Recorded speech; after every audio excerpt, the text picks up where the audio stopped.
सख्या रे भाग 40। या कथेचे सुपरफॅन तुमच्या इच्छेनुसार सुपर थँक्स करू शकता। कोणतेही कंपल्शन नाहीये, ज्यांना पॉसिबल आहे त्यांनीच करायचे आहे। वेद आणि जान्हवी दोघेही कारमधून उतरतात। वेद जान्हवीजवळ येत त्याच्या जानचा हात पकडतो। तशी जान्हवी, अहो काय करताय, असा हात कशाला पकडताय माझा? जान्हवी लाजत असते, म्हणून ती ऑकवर्ड होत वेदला बोलते, सोडा माझा हात, लोक पाहत आहेत आपल्याकडेच। वेद, पाहू देत की मग, लोकांनी पाहिलं तर काय झालं, आपल्याला असं हातात हात पकडून जाताना पाहिल्यावर त्यांनाही कळेल आपण नवरा बायको आहोत ते। जान्हवी तिच्या हातातील वेदचा हात झटकते। अगं जान, इतकं काय लाजायचं त्यात, बोलून वेद सरळ सरळ पुन्हा तिचा हात हातात पकडून चालू लागतो। अहो तुम्ही, जान्हवी बोलतच असते तर श्श करून दुसऱ्या हाताचं बोट तिच्या ओठांवर ठेवतो। असंच चल माझ्यासोबत, वेद बोलतो। जान्हवी शांत होऊन वेदकडे पाहत मान हलवून हो बोलते। वेद, गुड, आणि पुन्हा जानचा हात हातातच असतो। तसाच तो चालू लागतो। दोघेही हॉटेलच्या आतमध्ये जातात। दोघेही हँड वॉश करून जेवणासाठी एका टेबल जवळ बसतात। वेद, जान काय खाणार, काय ऑर्डर करू आपल्यासाठी, जान्हवीला विचारतो। जान्हवी वरण भात भाजी पोळी असं जेवण मागवा बोलते। वेद, अगं जान, हॉटेलवर आल्यावर काहीतरी वेगळं खाऊयात की, वरण भात आपण रोज घरी डिनरला खातच असतो। जान्हवी, हो, डिनरला लाईट जेवण जेवायचं, पचनासाठी चांगलं असतं। तुला खूपच माहिती आहे जान, कधी काय खावं त्याबद्दल। हो, आईच्या घरी असताना आईचं रोजचं लेक्चर असायचं। सकाळी लवकर उठून लवकर नाश्ता करायचा, दुपारी भरपूर जेवायचं आणि रात्री थोडं कमी। जान्हवीचा तोंडाचा पट्टा भलतीकडे चाललाय ते पाहून वेद, जान समजलं, तुझ्या भावना पोहोचल्या माझ्यापर्यंत बोलतो। जान काही न बोलता चूप होते। इकडे तिकडे पाहते, आजूबाजूचे लोक तिलाच पाहत असतात। वेद गालातच तिला तसं पाहून हसतो। वेद जेवण ऑर्डर करतो। जान्हवी वेदला आता हळूच बोलते, कोणाला ऐकायला नाही जाणार अशा आवाजात, अहो माई बोलत होत्या सत्यनारायणाची पूजा ठेवूयात म्हणून, त्या मला बोलल्या तुमच्याशी बोलून घे। तुला काय वाटतं जान, ठेवायला हवी का पूजा? वेद जान्हवीला विचारतो। जान्हवी, हो, मलाही पूजा ठेवावीशी वाटते। ठीक आहे मग ठेवूयात पूजा। कधी ठेवायची म्हणतेस पूजा? अहो त्यासाठी गुरुजींना विचारायला हवे, माईंनी तुम्हाला गुरुजींना विचारून घ्यायला सांगितलं आहे। वेद, ओके, मी बोलून घेतो, गुरुजींशी बोलतो। तेवढ्यात त्यांचं जेवण येतं। जान आता जेवूया, जान्हवीला वेद बोलतो। जान्हवी हो बोलते। दोघांचे जेवण झाल्यावर दोघे घरी जायला निघतात।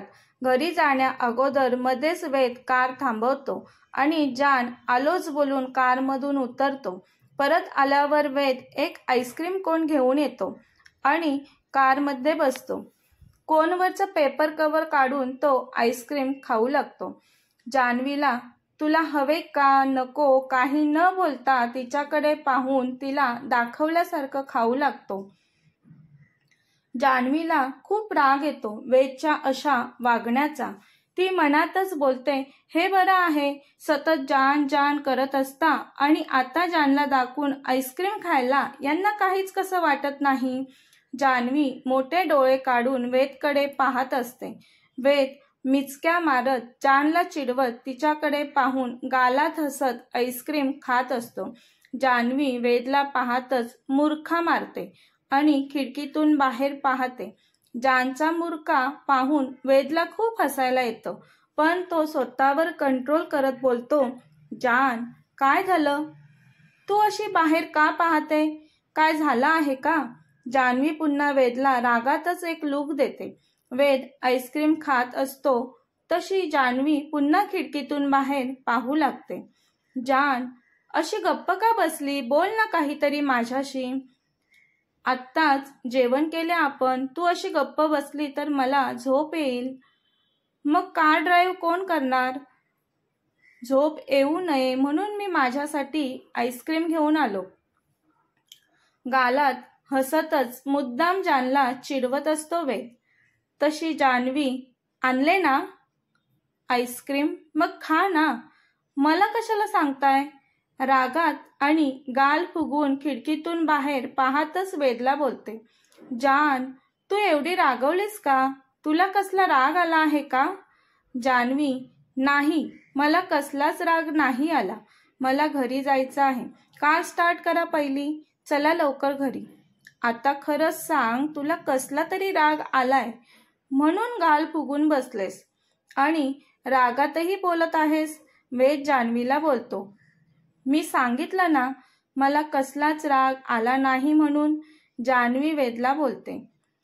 वेद आणखीन जान्हवीची गंमत करत त्याच्या मोबाईलवर मोठ्या आवाजात गाणं लावतो. नाकावरच्या रागाला औषध काय, गालावरच्या फुग्यांचं म्हणणं तरी काय. माझी लाडली ग, माझी गोडली ग, सांगा आमच्या छकुलीला झालं तरी काय. नाकावरच्या रागाला औषध काय, गालावरच्या फुग्यांचं म्हणणं तरी काय. जान्हवी पटकन वेदचा मोबाईल घेऊन गाणं बंद करते. तुम्हाला माहिती आहे ना मला का राग आलाय तो. मग कशाला आणखीन चिडवत आहात मला? एकटे एकटे आईस्क्रीम खात आहात. साधं एकदाही विचारलं नाही तुम्ही मला तुला हवंय का म्हणून. बोलू नका आता तुम्ही माझ्याशी. जावा. कुठे जाऊ जान्हवी? वेद बोलतो. जान्हवी, कुठेही जा. आणि ती पुन्हा खिडकीतून बाहेर पाहू लागते. जान, माझ्याकडे बघ ना, हे घे तुला आईस्क्रीम. पण अशी रागवू नकोस. प्लीज जान, बोल ना माझ्याशी. जान्हवी, नाही नको, मला तुम्ही खाल्लेलं उष्ट आईस्क्रीम. काय बोलली जान तू? मी खाल्लेलं आईस्क्रीम नको तुला? बस एवढंच प्रेम करते तू माझ्यावर? थांब, तुझ्यासाठी मी दुसरं आईस्क्रीम घेऊन येतो. आणि वेद कारचा डोअर उघडू लागतो. तशी जान्हवी वेदच्या बाजूला थोडं झुकून वेदचा हात पकडते. वेद थांबतो. अहो नाही नको, मला दुसरं आईस्क्रीम. मी खाईन तुम्ही खाल्लेलं आईस्क्रीम. तुम्ही प्लीज जाऊ नका दुसरं आईस्क्रीम आणायला. नाही, मी आणतो आता तुझ्यासाठी दुसरं आईस्क्रीम. वेदही तो रागवला आहे असं जानला दाखवत बोलतो. जान्हवी वेदचा हात घट्ट पकडत त्याच्या हातातील आईस्क्रीम त्याच्याकडे पाहून खाते. वेद मनातच, हेच तर हवं होतं ना मला जान. आपण दोघांनी एकत्र एक आईस्क्रीम खायचं ते. वेद आता जानकडे पाहत तिच्या बाजूला थोडा झुकतो. जान, मी आपल्या दोघांसाठी एक आईस्क्रीम आणलं होतं. असं म्हणतात एकत्र खाल्लं नवरा बायको दोघांनी की त्यांच्यातील प्रेम वाढतं. तुम्हाला कोणी सांगितलं हे सर्व? जान्हवी वेदला विचारते. मी वाचलं होतं कुठेतरी. वेद बोलतो. जान्हवी वेदकडे पाहून हो म्हणून मान हलवते. दोघेही आईस्क्रीम खाऊ लागतात. वेद आईस्क्रीम खात असतानाच पटकन जानचं तोंड त्याच्या तोंडात घेतो. तिच्या न कळत आणि तिला किस करू लागतो. जान्हवी तिचा हात वेदच्या छातीवर ठेवून वेदला दूर ढकलते. जान, हे काय? करू देत ना मला तुला किस. अहो आईस्क्रीम खा पहिलं. आईस्क्रीम मेल्ट होत आहे. हो, मग आईस्क्रीम खाऊन झाल्यावर तुला किस करू का? तशी जान्हवी लाजत गालात गोड हसते. अहो नको, आईस्क्रीम खाल्ल्यावर आपण घरी जाऊयात. आणि जान्हवी वेदच्या तोंडाजवळ आईस्क्रीम पकडते. डोळ्यांनीच वेदला खा म्हणून सांगत असते ती. वेद त्याची मान हलवून नको मला आईस्क्रीम बोलतो. आता वेद बोलतो, या आईस्क्रीमपेक्षा जान तुझ्या तोंडातील रस चोकायला आवडेल मला. देतेस का? तशी जान्हवी वेदच्या छातीवर हात ठेवून त्याला थोडंसं दूर करत, नाही हा, म्हणून तिच्या शीटवर व्यवस्थित बसते. चला पटकन घरी, जान्हवी वेदला बोलते. वेद कार स्टार्ट करत, अच्छा, घरी गेल्यावर देणार आहेस का, म्हणून इतकी घाई करत आहेस. जान्हवी आता वैतागते. मला आता तुमच्यात एकही शब्द बोलायचा नाही, चला पटकन. आणि जान्हवी खिडकीतून बाहेर पाहू लागते. वेद जानकडे पाहून गालात हसत, जान, घरी गेल्यावर मी सोडणार थोडंच आहे तुला. मला जे हवंय ते तुला द्यावंच लागेल जान मला. मनातच वेद बोलत असतो. काही वेळानंतर दोघेही घरी पोहोचतात. खूप थकल्यामुळे जान्हवी पहिली फ्रेश होण्यासाठी बाथरूममध्ये जाते. वेद मनातच काल आईकडून आली तेव्हा पटकन झोपली. आज आल्या आल्या पहिली फ्रेश व्हायला गेली. चांगलंच आहे, प्रगती आहे. जान्हवी फ्रेश होऊन आल्यावर वेदही फ्रेश होण्यासाठी जातो.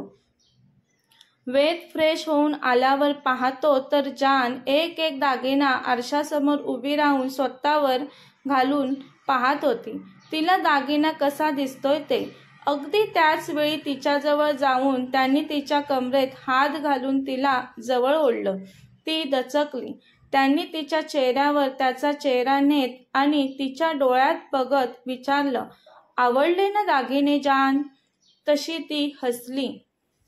तिच्या हसण्यातच तिचा होकार होता. जान्हवी खुशीने वेदकडे पाहत होती. जान, तुझ्या ह्या सुंदर हसण्याचा होकारार्थी अर्थ घेऊ का? तुला दागिने आवडले म्हणून.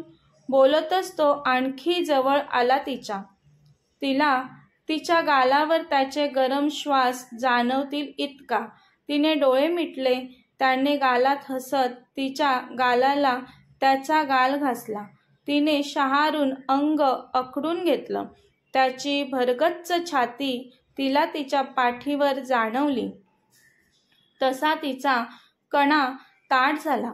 त्याने पटकन तिला त्याच्या बाजूला फिरवलं. तिथेच जान्हवी त्याच्याकडे पाहत होती. त्याने तिची हनुवटी पकडली आणि जान, आता चोखू का तुझ्या तोंडातील रस. बोलतच तो तिच्या ओठांजवळ त्याचे ओठ घेऊन आला होता सुद्धा. तिने काही न बोलता डोळे मिटले. वेदने तिचे ओठ त्याच्या ओठांमध्ये कैद केले. दोघेही आता एकमेकांना किस करू लागले होते. दोघांचाही आवेग वाढू लागला होता. एकमेकांना पॅशनेटली डीप किस करू लागले दोघेही. जान्हवीचे श्वास वाढू लागले तसा वेद बाजूला झाला. जान्हवीने त्याच्या छातीवर डोकं टेकून मोठ्याने श्वास घेऊ लागलेली. वेद जानच्या केसातून हात फिरवत तिला कुरवाळत विचारतो, जान, झोप नाही आली तुला? सर्व दागिने काढलेस म्हणून विचारतोय. आता जानने वेदच्याकडे पाहत नाही आली म्हणून बोलते. अहो, दागिने घालण्याची उत्सुकता काय असते ते तुम्हाला नाही कळणार. त्यासाठी बाईच असावं लागतं. जान, तू पण ना काही बोलतेस. आता मला कळलं तुझं मन म्हणून मी तुझ्यासाठी एवढी शॉपिंग केली ना. हो का, कळलं तुम्हाला माझं मन. मग मला सुखाने घालून पाहू द्यात सर्व दागिने. तुम्ही जावा झोपा. जान्हवी आता वेदला बेडच्या दिशेने ढकलत बोलते. तसा वेद, नाही हा जान, आता तू ट्राय नाही करणार आहेस एकही दागिना. आता तुला माझ्यासोबत झोपायचं आहे. चल झोपायला. तेवढ्यात जान्हवी त्याच्यापासून पळत सुद्धा जाऊन आरशासमोर उभी राहते. वेदला जानला असं सोडून झोप थोडी लागणार होती. जानची जी आता सवय झालेली त्याला. वेद जानच्या मागोमाग जातो. दागिन्यांमधील एक नेकलेस उचलतो आणि जानच्या गळ्यात घालून बोलतो, तुझ्यामुळे या दागिन्याला शोभा येत आहे जान. खूप छान दिसत आहेस तू. चल पटकन आता झोपायला. मला खूप झोप येत आहे. वेद जान्हवीला बोलतो. अहो, पण मला नाही झोप आली. मी हे सर्व दागिने घालून पाहणार आहे, मगच झोपणार आहे. तसा वेद डोळे बाहेर काढून काय बोलतो. जान्हवी त्याला तसं ओरडताना पाहून बोलते, ओरडायला काय झालं? मी काय नाईट करणार नाही. माझं झालं की मी येईल झोपायला. जावा तुम्ही झोपा. वेद, तू माझं काहीच ऐकणार नाहीस ना जान? तो तसंच तिला उचलतो आणि बेडवर झोपवतो. जान्हवी, अहो पण मला. वेद तिच्या ओठांवर बोट ठेवून चूप, एकदम चूप. उद्या दिवसभर मी घरी नसेल तेव्हा बघ घालून एक एक दागिना 10-10 वेळा. पण आता माझ्या मिठीत झोप. ती खूप चुळबुळ करत असते. वेद जान्हवीला त्याच्या राखट बाहूमध्ये घट्ट जकडून घेतो. त्याचा एक पाय तिच्या पायावर टाकत त्याच्या उबदार मिठीत घेतो तो तिला. तीही शांत होते आता. दोघेही झोपून जातात. कथेचा पुढील भाग पाहण्यासाठी चॅनलला सबस्क्राईब करा. कथा आवडल्यास लाईक, शेअर आणि कमेंट करायला विसरू नका. धन्यवाद.